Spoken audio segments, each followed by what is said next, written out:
Hello everyone.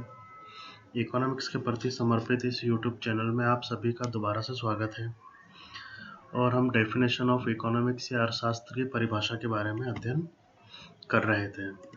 Last video में हमने देखा कि जो इकोनॉमिक्स की परिभाषा है इसको अर्थशास्त्रियों ने दो भागों में बांटा है कि पहला तो इन्होंने कहा था कि अर्थशास्त्र की परिभाषा की कोई आवश्यकता नहीं है, दूसरा इन्होंने कहा कि अर्थशास्त्र की परिभाषा की आवश्यकता है।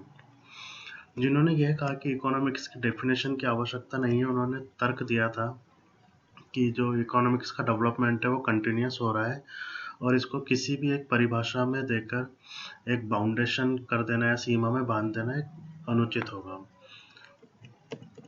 फिर हमने देखा कि जो इकोनॉमिक्स की डेफिनेशन दी है तो इसको 4 पार्ट्स में डिवाइड करा है। पहला देखा था कि धन संबंधी परिभाषा है, फिर हमने देखा था कि कल्याण से संबंधित परिभाषा, दुर्लभता से संबंधित परिभाषा और विकास केंद्रित परिभाषा। ये परिभाषा किस किस ने दी है ये हमने देख लिया था।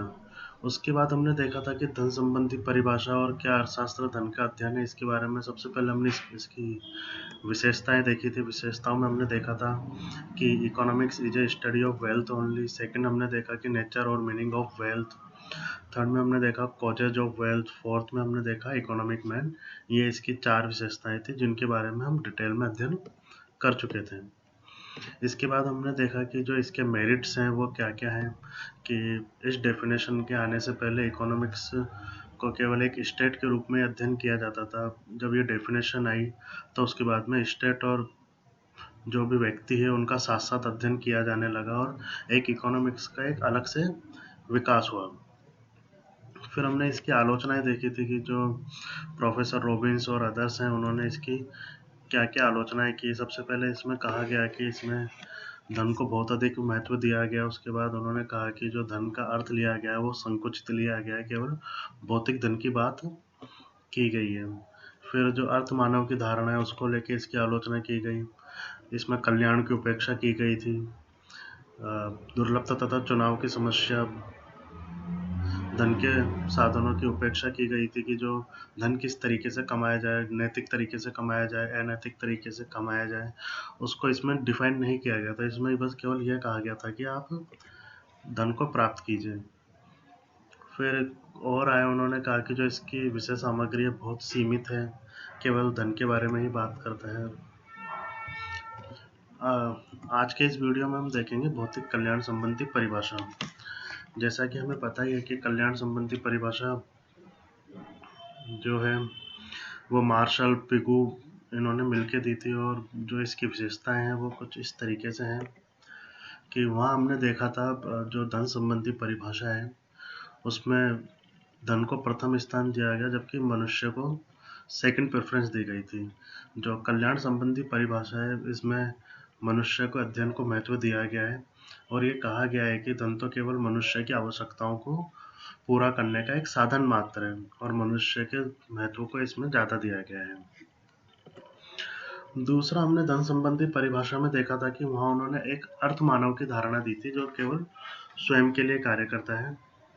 जो भौतिक कल्याण संबंधी परिभाषाएं हैं, जिन मार्शल ने कहा कि मनुष्य एक सामाजिक है, वह समाज में रहकर समाज के प्रति काम करता है, स्वयं के लिए कार्य नहीं करता। तो इसमें अर्थ मानव की धारणा ना देकर सामाजिक मनुष्य का अध्ययन किया गया है।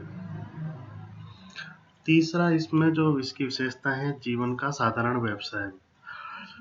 जीवन के साधारण व्यवसाय का जो संबंध है मनुष्य के आर्थिक कार्यों से होता है कि जो उसके आर्थिक कार्य हैं वो धन कमाना, उसे खर्च करना, कि वो अपने जीवन को किस तरीके से चला सकता है। ये जीवन का साधारण व्यवसाय के बारे में इसमें बताया गया है। चौथा है जो इसमें कहा गया है कि इसमें वास्तविक मनुष्य का अध्ययन किया गया है। वास्तविक मनुष्य का मतलब कि स्वार्थी मनुष्य का अध्ययन ना किया जाकर जो समाज में जो व्यक्ति पाए जाते हैं जो अपने परिवार को लेकर काम करते हैं, केवल स्वयं का ही नहीं सोचते, उस तरीके के व्यक्ति का इसमें अध्ययन किया गया है। अब इसकी अगली विशेषता है भौतिक वस्तुएं।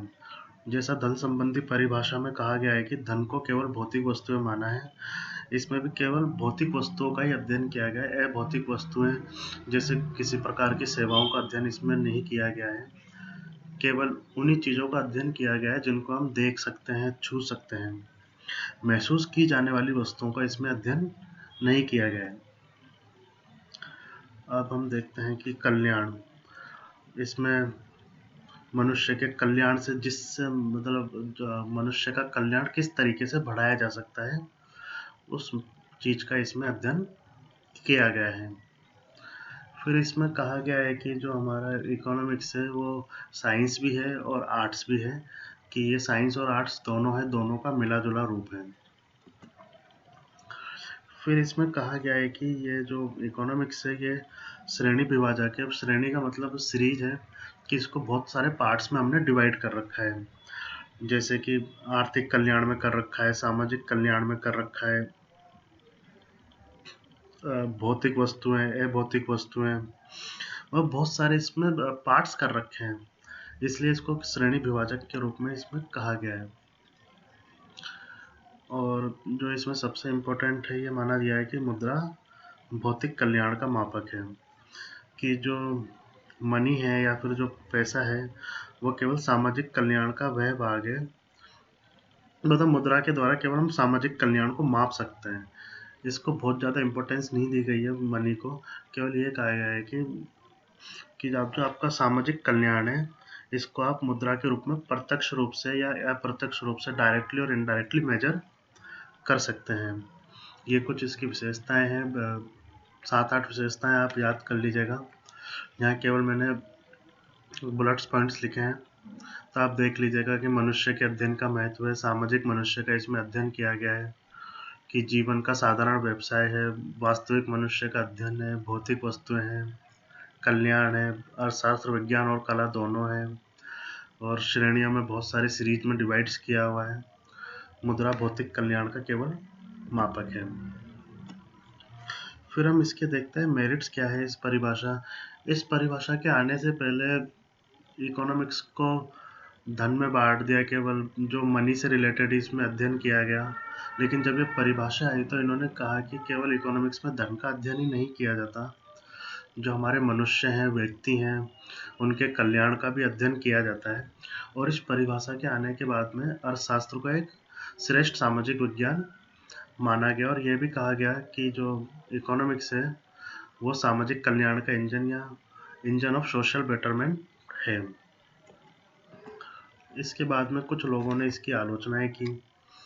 अब जो आलोचनाएं हैं ये भी हम देख लेते हैं कि वैसे तो इसकी जो आलोचना है रॉबिन्स ने की थी, और आलोचनाएं कुछ इस तरीके से की हैं। जो इसमें पहली आलोचना है वो कहा गया है कि जीवन के साधारण व्यवसाय से संबंधित आलोचना, कि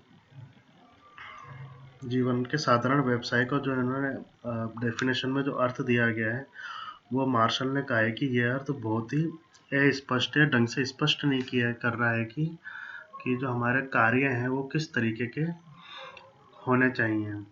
जैसे रॉबिन्स ने बिल्कुल ये नहीं बताया कि आर्थिक कार्य साधारण होने चाहिए या असाधारण होने चाहिए, या साधारण व असाधारण कारण का जो अंतर है वो इसने नहीं बताया है। और ये भी नहीं बताया कि इसने कहा है कि केवल साधारण व्यवसायों का ही अध्ययन करते हैं, असाधारण जो भी कार्य हैं वो हम इसमें अध्ययन नहीं करते हैं। लेकिन कई बार आपने देखा होगा कि ऐसी स्थिति आ जाती है, जैसे युद्ध की स्थिति आ गई, मंदी की स्थिति आ गई, उन सभी का अध्ययन भी हम इकोनॉमिक्स में करते हैं।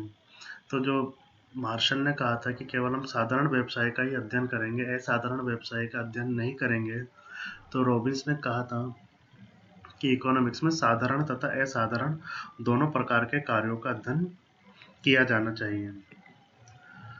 दूसरा जो इसमें कहा गया है सीमित क्षेत्र, कि इन्होंने कहा कि इन्होंने अर्थशास्त्र को एक सीमित कर दिया कि इसमें केवल कल्याण से संबंधित ही करा जाएगा, या फिर भौतिक वस्तुओं का ही इसमें अध्ययन किया जाएगा, जबकि भौतिक तथा अभौतिक वस्तुएं दोनों का ही इकोनॉमिक्स में अध्ययन किया जाता है। तीसरा जो इन्होंने कहा है कि जो मार्शल ने कल्याण से संबंधित जो धारणा दी है वह अनिश्चित धारणा है, क्योंकि व्यक्ति चाहे या अर्थशास्त्र का संबंध चाहे किसी से भी क्यों ना हो, लेकिन इसका संबंध भौतिक कल्याण से नहीं है। और जो इसने जो धारणा दी है कल्याण की, वो अनिश्चित तथा अस्थायी है। देखिए, मार्शल ने कहा था कि जो इकोनॉमिक्स का जो कल्याण है केवल भौतिक कल्याण से ही माना है, जबकि ऐसा नहीं है कि जो इकोनॉमिक्स है वो केवल भौतिक कल्याण से ही संबंधित है। अब जैसे कि यहाँ पे एक एग्जाम्पल के द्वारा में 1 मिनट या कोई बारात जा रही है, इसको होल्ड रख लेते हैं।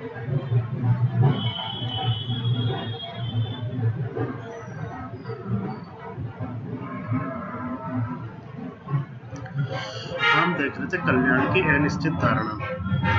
कल्याण की अनिश्चित धारणा में मार्शल ने कहा था कि इकोनॉमिक्स में केवल भौतिक कल्याण का ही अध्ययन करते हैं, जबकि रॉबिन्स ने कहा है कि केवल भौतिक कल्याण से संबंधित नहीं है। अब जैसे कि इसको एक एग्जांपल से हम समझते हैं, गर्मियों में हमें एसी या कूलर की ज़रूरत होती है, जबकि सर्दियों में हमें एसी या कूलर की ज़रूरत नहीं होती। तो जो रॉबिन्स है उन्होंने कहा है कि जो कल्याण है हमारा समय के साथ साथ परिवर्तित होता है, समय और परिस्थिति के हिसाब से, कि एक समय में हमें कुछ और प्रेफरेंस होती है, दूसरे समय में हमारी दूसरी प्रेफरेंस होती है। अब जैसे कि हम देखते हैं कि कई बार हम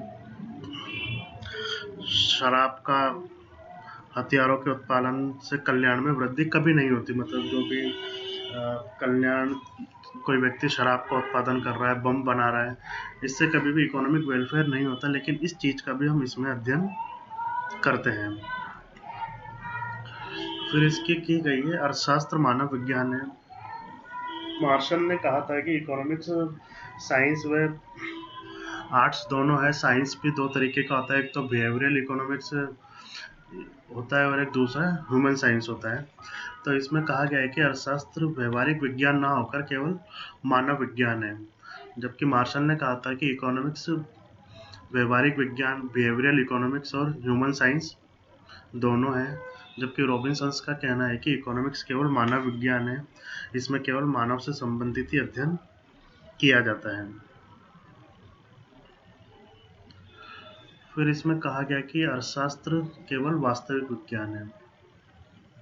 विज्ञान को भी और हम डिवाइड कर रहे थे, एक नेगेटिव साइंस और एक दूसरा पॉजिटिव साइंस।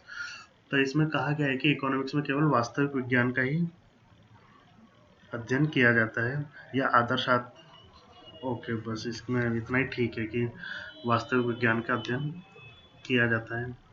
फिर अगली जो है कि ये जो परिभाषा है वह अव्यवहारिक है, या जो इसमें मान्यता ली गई है वह भी गलत ली गई है कि अर्थशास्त्र में केवल मनुष्य की उन्हीं क्रियाओं का अध्ययन करेंगे जो कल्याण में वृद्धि करते हैं, परंतु वास्तव में ऐसा नहीं होता कि केवल उन्हीं चीज़ों का अध्ययन करें जिनसे कल्याण में वृद्धि होती है। मानो कि एक आदमी दूध बेच के पैसा कमा रहा है, एक आदमी शराब बेच रहा है। जो दूध बेच रहा है, चलो उससे तो कल्याण में वृद्धि हो रही है, लेकिन जो शराब बेच रहा है उससे किसी के कल्याण में वृद्धि नहीं हो रही, व्यक्ति का स्वास्थ्य खराब हो रहा है। लेकिन हम इस चीज़ का भी अध्ययन इकोनॉमिक्स में करते हैं, क्योंकि ये दोनों ही आर्थिक कार्य हैं। दूध से कल्याण में वृद्धि हो रही है, दूसरे से नहीं हो रही। तो ये जो मान्यता है अव्यवहारिक टाइप की सी प्रतीत होती है कि केवल उन्हीं कार्यों का अध्ययन किया जाए जिनसे कल्याण में वृद्धि होती है, जबकि इकोनॉमिक्स में उनका अध्ययन भी किया जाता है जिनसे कल्याण में वृद्धि नहीं हो रही। और एज अ शॉर्ट हम कह सकते हैं कि जो कल्याण से संबंधित जो परिभाषा है वो धन संबंधी परिभाषा से तो ठीक है, लेकिन जो रॉबिन्स ने कहा है कि ये श्रेणी विभाजक है या बहुत सारे डिवाइडेशन कर रखा है और एक तरीके से संकुचित परिभाषा है। तो इसमें हमने कल्याण से संबंधित परिभाषा देखी, इसकी विशेषताएं देखी, जो जो इसकी विशेषताएं थी। फिर इसके गुण के बारे में देखा कि इस परिभाषा के आने से पहले इकोनॉमिक को केवल धन का विज्ञान माना जाने लगा था। जब ये परिभाषा आई तो इकोनॉमिक्स का एक ब्रॉडर रूप और सामने आया कि इसमें व्यक्ति के कल्याण के बारे में अध्ययन किया जाता है। फिर रॉबिन्स ने कुछ इसकी आलोचनाएं की थी, 4-5 आलोचनाएं, वो हमने इसके बारे में देख लिया था। कोई भी प्रॉब्लम है, कुछ भी है, आप मुझसे पूछ लीजिएगा, कमेंट बॉक्स में कमेंट कर दीजिएगा। Okay, thank you.